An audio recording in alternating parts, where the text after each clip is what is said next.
Mga kagandahan, mga girls, makinig kayo dahil ang pag-uusapan natin ay kayo.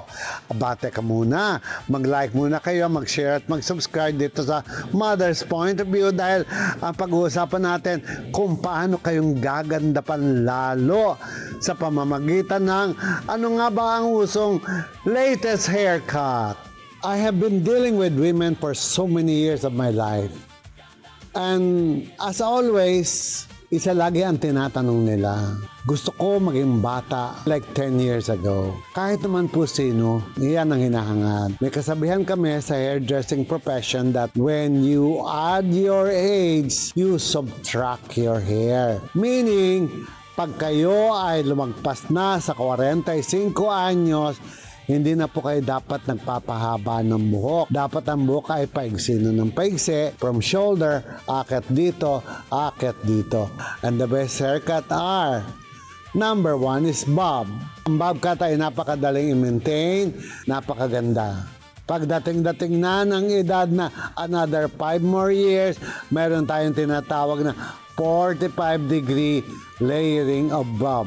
Pero teka muna, pagka kayo ay umakyat na sa 50 pasado, ito na ang tinatawag na 95 degrees of layering of bob.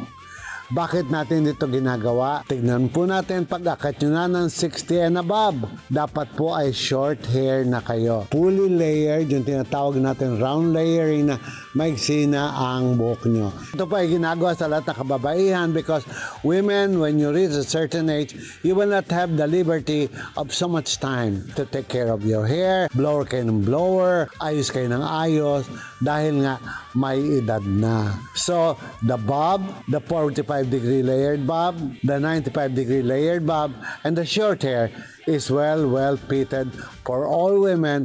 Pagdating sa edad na 40, paakyat hanggang 60. Tigilan nyo na po yung long hair. Madadry lamang ang buhok nyo. Wala na kayong oras para ayusin pa ito. Tatandaan po natin that when you add your age, you subtract your hair. At nalaman nyo lamang po yan dito lamang sa Mother's Point of View. From the Philippines' most successful hair expert comes the latest breakthrough in hair technology. Ricky Reyes Hair Clinic, now open for franchising.